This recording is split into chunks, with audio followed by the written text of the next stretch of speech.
What's up, my comic comrades, and Merry Christmas! Before we dive into today's special Christmas Eve episode, Tim, myself, and the entire Variant team want to wish you all a fantastic Christmas Eve and a very happy Christmas Day with your family and loved ones. And for those of you who don't do Christmas, we hope you get a day off to do something you love with someone you love. Anyway, to celebrate Christmas, our favorite day of the year, we've got one of the best and most iconic Christmas comic stories of all time for you all, Batman Noel. It's DC's retelling of Charles Dickens' A Christmas Carol through Batman and his Rogues Gallery. Come on. It doesn't get much better than that. But in this take on the classic story, Batman is Scrooge and is visited, so to speak, by three ghosts who show him he isn't the man he once was, and that he needs to change his ways before his path ends in darkness. It's a fantastic read for any comic fan. It's also a long read, coming in just under 100 pages, but we're going to summarize it for you on this Christmas Eve. So get the fire going, grab some hot chocolate, and let's see what it looks like of Bruce Wayne or Ebenezer Scrooge.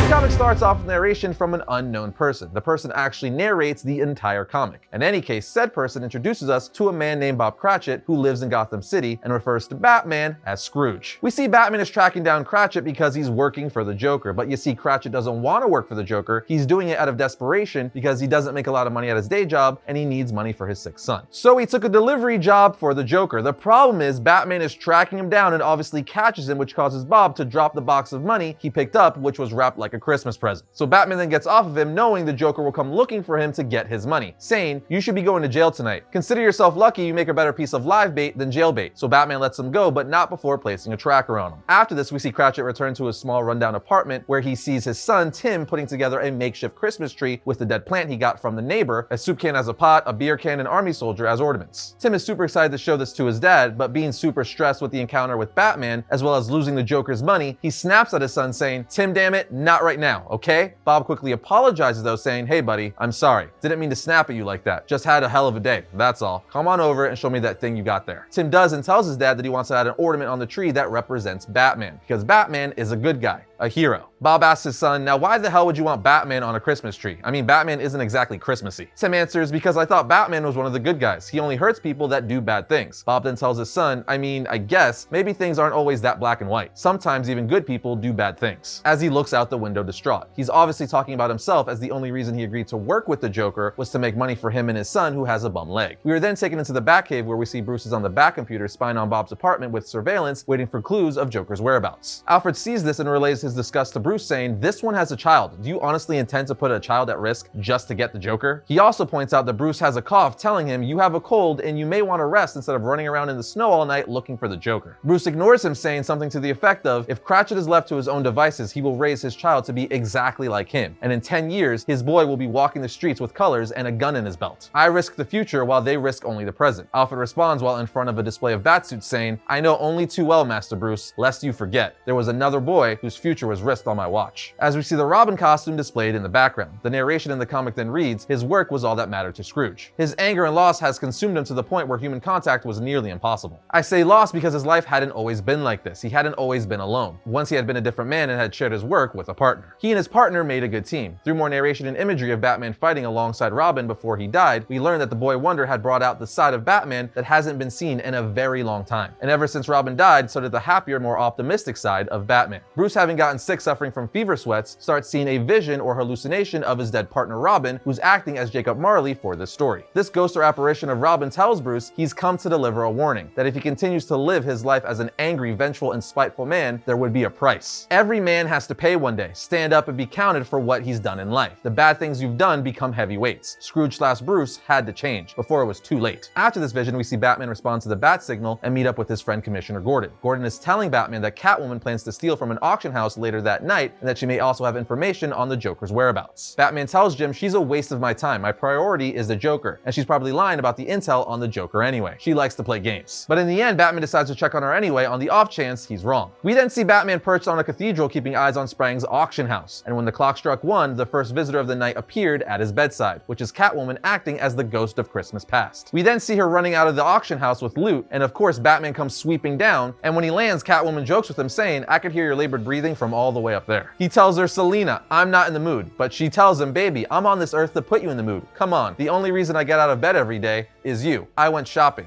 Don't you want to see what I got? Pissed off and not in the mood to play her games, he grabs her saying, give me the intel you have on the Joker. She then tells him, oh, I made that story up because I knew that's the only way you would come to me. She then continues to flirt with him, but he just pushes her off saying, waste of my time, should have known, Gordon is a fool. She then asks, wait, where are you going? I mean, don't you need to like arrest me or something? He then turns around while coughing, telling her, if someone dies tonight, I'm holding you responsible. I'll make sure you go away for a long time. She then lifts up her goggles saying, listen to yourself, what happened to you? There was a time where nothing would have stopped you from catching me. Nothing. You would have pursued me to the end, no matter what was thrown at you. We used to play, remember? It used to be different. You used to be different. She then starts attacking him, which leads to him ultimately chasing her across the rooftops. And we see there's something about chasing her that reminds him of the man he used to be, the better man he was when Robin was still alive. The past him. He begins to reminisce of him and Robin taking out villains like the Penguin, Two-Face, Scarecrow, and even the Joker. But remember, Batman is sick, he's off his game, so when he goes to leap and follow Catwoman across one of the rooftops, he misses his mark and falls to the alley below. And with that, the first visitor left Scrooge with his past to think good and hard about his present. As he tries to pick himself up in the alley, he remembers the night his parents were killed. We then see Batman on his knees coughing in the alley as a voice says, need a hand? Looks like you could use one, as we see Superman hovering there with his hand out. The narrator of the comic then says, the night was far from over though. See, Scrooge was still expecting 2 more visitors. And the second visitor was Superman acting as the ghost of Christmas present. Batman then says, I'm fine, up past your bedtime, aren't you? As he's coughing. Superman then uses his X-ray vision to take a look at Bruce's lungs saying, it's too cold to be out in your condition. Nasty cough you've got there. I heard you hacking all the way from Metropolis. Looks like pneumonia or possibly something more serious. Batman then responds saying, leave the medical advice to the professionals. Isn't there someone to save somewhere in the world tonight? Superman then puts his hand out again saying, yeah, you. Come on, don't be a pain about this. Just let me give you a lift to your car. Batman's like, fine, on one condition, if we could stop by Cratchit's house. As Batman spies on Cratchit looking through his window, Superman comments saying, isn't it bad form for a hunter to use a parent or child as bait? Basically saying the same exact thing Alfred told Bruce earlier. Batman replies, justice comes at a price. This one is gonna help me reel in the clown. He works for him, and sooner or later his employer is gonna come to collect. Just a matter of time, and I'll have him. Superman is all like, if the father is involved, he could go to prison or worse. Batman tells him that we only decrease the surplus criminal population, giving us a modified version of the infamous Scrooge line. Superman then asks, what are you gonna do about the boy? Batman tells him, I'm going to scare him. Scare him so bad, he doesn't dare ever follow in his father's footsteps. Superman replies, I don't think that's the way to go here, Bruce. I think there might be a better way. Let's go. I need to show you something, as he picks Bruce up and flies him over the city. Essentially, Superman flies Batman around Gotham, showing him there's tons of good in the people of Gotham City. Gotham is full of acts of goodwill and kindness, not just stealing, killing, and cheating. And one of the examples he uses is to fly Batman up to Gordon's apartment window, where he sees that Gordon has invited one of his officers in for hot cocoa and to warm up by the fireplace to not be alone on Christmas Eve. Superman then shows Batman a few more examples of kind people around the city before dropping him off at the Batmobile. Before leaving, Superman says, you definitely need to see a doctor. Too bad they don't make body armor for your insides. Just lots of rest and fluids. In fact, I'd consider calling Alfred to come pick you up. You really shouldn't be driving. But Batman says, the car has autopilot. Superman then tells Bruce, good night, Bruce, feel better. And with that, Superman, or the ghost of Christmas present, leaves. But not before showing Bruce all the good there is in Gotham and that the city isn't full of dirt and filth. There's tons of good in it. Once Superman leaves, Batman goes to open the Batmobile with his clicker, but when he presses it, the Batmobile explodes, which knocks Batman unconscious. At this point, we see someone walking towards Batman in the alley. No doubt the person who rigged the Batmobile to explode. The narrator of the comic then says, if he was still dreaming, maybe the old geezer would wake up to a bright new day. Then he remembered the night wasn't over yet. There would be 3 visitors, meaning this person walking towards him is the ghost of Christmas future, as he starts dragging Batman through the snow. The narrator then asks us, do you ever have a dream where you're falling and it really feels like you're falling, and when you wake yourself up, you can still feel the gravity pulling you down? We then see the ghost of Christmas future, and the person pulling Batman is none other than the Joker. The narrator continues to say, ever wonder what happens if you can't wake yourself up? Is that the dream telling your mind you're dying for real? See, I got a theory about this third visitor. The old man painted the guy to be the scariest thing you ever laid eyes on. Black cloak, face always covered in shadow, blah blah blah. But Pop always liked to take a bit of creative license with things. We then see Joker laughing as he's pulling Batman through the snow by his cape, pulling him into a cemetery. Joker then throws Batman's body into an empty grave. The unconscious Batman then starts dreaming of a future Gotham without him, as he sees riots in the streets and looting, with all of it being overrun by rival gangs that are willing to go as far as they need to go, crossing that line. We then see that these 2 gangs are at war with one another, one inspired by Batman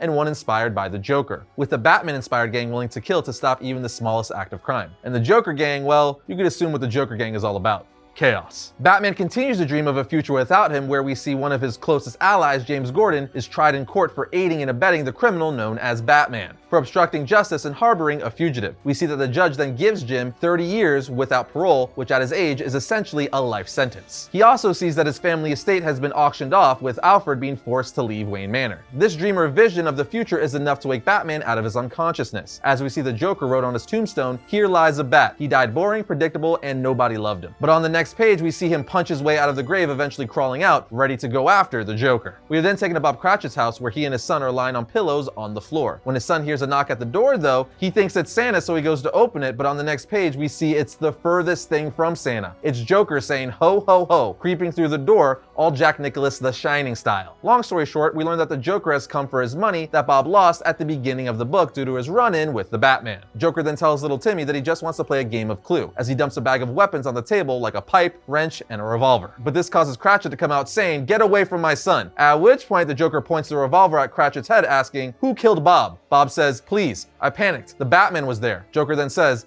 "I win. I killed Bob in the kitchen with a revolver. Ha ha ha." And before the Joker can pull the trigger, Batman comes crashing through the window, kicking the gun out of the Joker's hand. Bob then picks up the revolver and points it at the Joker, saying, "Do you want to threaten me? Do you want to threaten my son? Now who's the clown? Now who wants to play games?" Joker replies, "Oh, Bobby boy, that's the way to do it." Bob then says, "Why don't I show you how to play?" Joker replies, "Come on, show me. Let her rip." Batman says, "No, you're not a criminal. Show your son the kind of man you are. Show him what a hero is." At which point Bob lowers his gun, with the Joker saying, "Boring. Neither of you know how to have a good time." And with that, the GCPD arrests the Joker and locks him in Arkham once again. As we see, Bob Cratchit and his son are safe at last and closer than ever. We also get a sense that Gordon is proud of his vigilante friend. We are then taken back to the Batcave, where we see Bruce is finally resting, with Alfred taking care of him. And once he wakes up and recovers, we learn that he sent a fully decorated Christmas tree to Bob Cratchit's house, along with a job offer for way more money, benefits, paid time off, a 401k, the works, as Bruce/Batman is trying to make up for his past actions, being a better man and hero. Remembering once again that not everything is black and white. Not everyone is bad just because they make mistakes. There are gray areas. And before the comic ends, we see Timmy's leg is healed as he jumps in the air on the sidewalk, pretending to fly away like a superhero. Then on the final page of the book, we are taken to Bob Cratchit's house, where we see the Christmas tree and the leftover turkey dinner, both sent over by Bruce. Bob then asks his son, "What do you think? What's the moral of the story?" revealing Bob was the narrator of the story the whole time. And with that,